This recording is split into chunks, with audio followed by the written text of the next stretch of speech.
অনেক নতুন নতুন খবর আছে ইরান যুদ্ধ নিয়ে। ইরান আর যুক্তরাষ্ট্রের যে যুদ্ধ চলছে সেটি নিয়ে আপনারা প্রতিনিয়ত আমার কাছ থেকে অনেক বিশ্লেষণ শুনতেন না। গত কয়েকদিন আমি এই বিশ্লেষণ থেকে একটু দূরে ছিলাম। আজকে কিছু খবর এসছে বলে আপনাদের সামনে এই বিশ্লেষণ নিয়ে আবার এসেছি। প্রথমত, এখন যুক্তরাষ্ট্র পাগল হয়ে সর্বশেষ অবস্থানে রয়েছে। যুক্তরাষ্ট্রের শেষ পর্যন্ত সকল যুদ্ধ এবং সকল অপচেষ্টা করে যখন ব্যর্থ হয়েছে, তখন আবারও সেই পুরনো হাতিয়ার, সেটি হলো অর্থনৈতিক নিষেধাজ্ঞা। আপনারা জানেন যে পৃথিবীর সবচেয়ে বেশি অর্থনৈতিক নিষেধাজ্ঞা দিয়েছে এই ইরানের উপরে। ইরানের কিচ্ছু করতে পারেনি। ইরানে কিন্তু আজ থেকে বহু বছর প্রায় 20-25 বছর ধরে কিন্তু ইরান যুক্তরাষ্ট্রের অর্থনৈতিক নিষেধাজ্ঞার অধীনে রয়েছে, যে কারণে ইরান সারা বিশ্বে কিন্তু সব দেশের সাথে আমদানি রপ্তানি থেকে শুরু করে অন্যান্য আর্থিক যে বাণিজ্য রয়েছে সেসব কিছুই করতে পারেনি দীর্ঘদিন ধরে। তবুও ইরানের মানুষ বর্তমানে, ইরানের সরকার, ইরানের জনগণ সবাই কিন্তু ঐক্যবদ্ধ হয়ে এই যুক্তরাষ্ট্রের বিরুদ্ধে আজকে প্রায় 5 মাসের ঊর্ধ্বে লড়াই করে আসছে।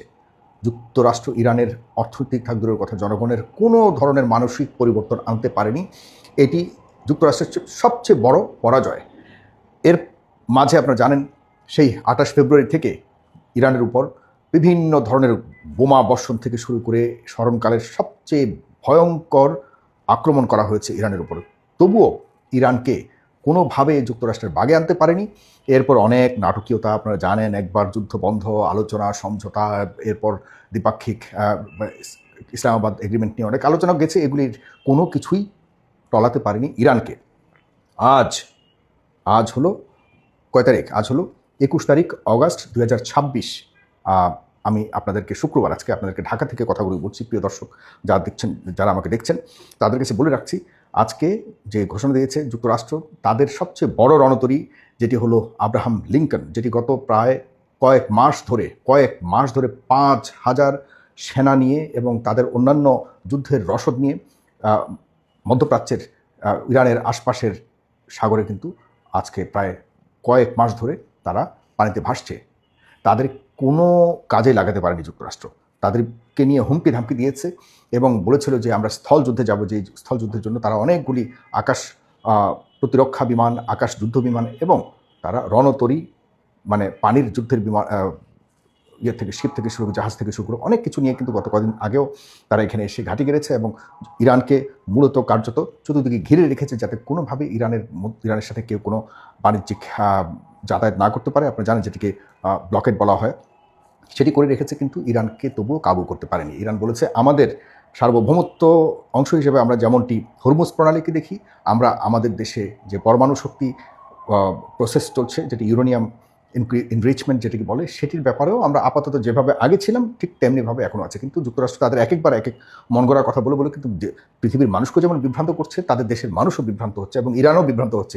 ইরান কোনোভাবে আসলে যুক্তরাষ্ট্র আর কোনো কথাকেই বিশ্বাস করছে, কারণ যুক্তরাষ্ট্র আসলে এখানে কী চায় তারা নিজেরাও জানে। তারা একবার বলছে আমরা হরমুজ প্রণালী আমাদের নিজেদের করে নিব যখন ইরানের সাথে আমাদের যুদ্ধ শেষ হবে। মানে যুক্তরাষ্ট্র 15,000 কিলোমিটার দূরে থাকা আরেক দেশের ইরানের নিজস্ব সম্পদ নিজেদের, এটি কোনো আন্তর্জাতিক নৌপথও না, এটি সম্পূর্ণভাবে, বারবার বলেছি আপনাদেরকে, এটি নিজেদের সম্পদের উপর দিয়ে যাওয়া একটা গুরুত্বপূর্ণ নৌপথের সংযোগ, যে সংযোগটি হলো হরমুজ প্রণালী বা হরমুজ স্ট্রেইট। সেটিকে তারা, যুক্তরাষ্ট্রের প্রেসিডেন্ট কয়েকদিন আগে বলেছে যে আমরা এটিকে আমাদের যুক্তরাষ্ট্রের সম্পদ হিসেবে আমরা ঘোষণা করব। আর গত পরশুদিন তাদের এই বক্তব্যের প্রতিবাদে ইন্ডিয়ার হায়দ্রাবাদে থাকা তেহরানের বা ইরানের যে এম্বাসি রয়েছে, সেই এম্বাসির থেকে তারাও আবার মজা করে কী করছে, ক্যালিফোর্নিয়া, যুক্তরাষ্ট্রের যে খুব অঙ্গরাজ্য, যেটি খুবই গুরুত্বপূর্ণ অঙ্গরাজ্য, ক্যালিফোর্নিয়াকে ইরানের অংশ হিসেবে দেখিয়ে তারা একটা মানচিত্র প্রকাশ করেছে। তার মানে এই দুই পক্ষই কিন্তু কেউ কাউকে ছাড় দিচ্ছে না।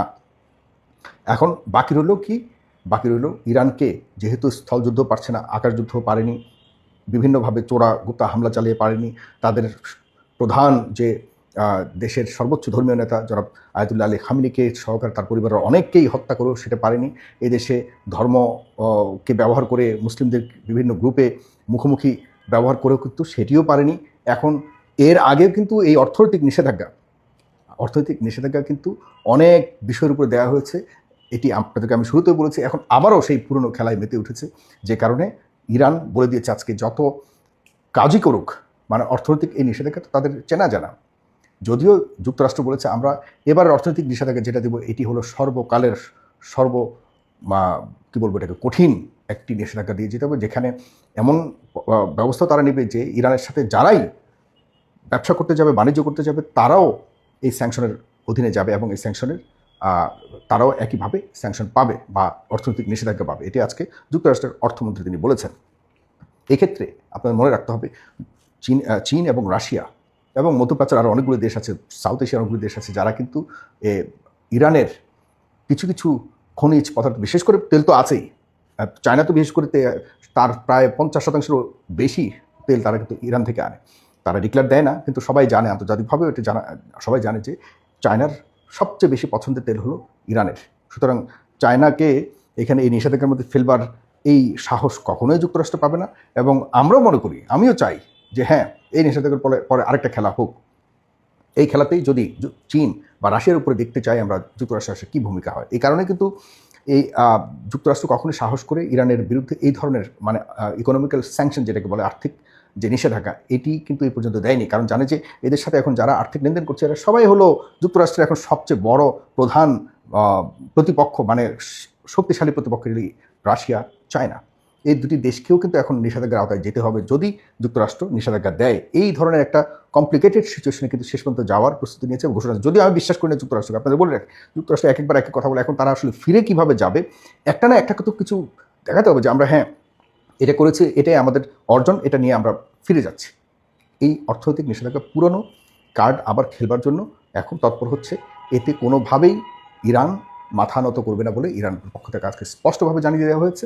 এবং আমি খুব আশাবাদী যে এই নিষেধাজ্ঞাতেও যুক্তরাষ্ট্র চূড়ান্তভাবে পরাজিত হবে।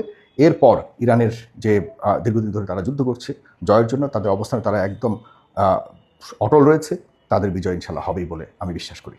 প্রিয় বন্ধুরা, আজকে সর্বশেষ চূড়ান্ত যেটি হলো যুদ্ধের স্ট্যাটাস, এটি হল যুক্তরাষ্ট্র তার যে সর্ববৃহৎ রণতরী রয়েছে, যেটির নাম হলো আব্রাহাম লিঙ্কন, এখানে প্রায় 5000 সেনা সদস্য সহকারে আরও অন্যান্য যুদ্ধ বিমান থেকে শুরু করে এই যুদ্ধ বিমানবাহী এবং আর বিশাল বিশাল এই জাহাজকে তারা ব্যাক করছে। এই জাহাজ আর এই অঞ্চলে থাকছে না। এবং গত পরশুদিন ডোনাল্ড ট্রাম্প এটাও বলেছেন, আমরা মধ্যপ্রাচ্যে আমাদের সৈন্য সংখ্যা কমাতে চাই, আমাদের ঘাঁটির সংখ্যা কমাতে চাই, কারণ প্রায় তাদের 3-4 লাখ সৈন্য সংখ্যা রয়েছে এখানে, ছোটো ছোটো দেশগুলি যতগুলি ঘাঁটি রয়েছে সেখানে সব মিলিয়ে। সুতরাং এই বিশাল সংখ্যা কমানোর ইঙ্গিত এটাই যে ইরানের যে হুমকি ধামকি চলছে, এই হুমকি ধামকির বিপরীতে যুক্তরাষ্ট্র কার্যত আসলে ভয়ে আছে কখন কি হয়ে যায়। আর সর্বশেষ কথা বলে রাখি, যুক্তরাষ্ট্র যে কোনো মুহূর্তে হয়তো পারমাণবিক আক্রমণ করতে পারে এমন ইঙ্গিতও কিন্তু দেওয়া হয়েছে, যার বিপরীতে ইরান বলে দিয়েছে যদি পারমাণবিক এমন কোনো হামলার চেষ্টা করে যুক্তরাষ্ট্র, তাহলে যুক্তরাষ্ট্রের বিরুদ্ধে কিন্তু সমান ব্যবস্থা নেওয়া হবে। এই কথাতে বোঝা যায় যে ইরানের কাছেও পারমাণবিক বোমা আছে বলে আমার অ্যানালিসিস সেটাই বলে। কারণ হলো সিমিলার আক্রমণ, পাল্টা আক্রমণ করবে, এর মানে এই যে ইরানের কাছেও পারমাণবিক বোমা রয়েছে। সুতরাং আমরা অপেক্ষা করছি সামনে কী হয়। আশা করি আমাদের বিজয় হবে ইনশাল্লাহ। ভালো থাকবেন। আমাদের বিজয় বলতে যারা মুসলিম, যারা নির্যাতিত, তাদের বিজয় হবে।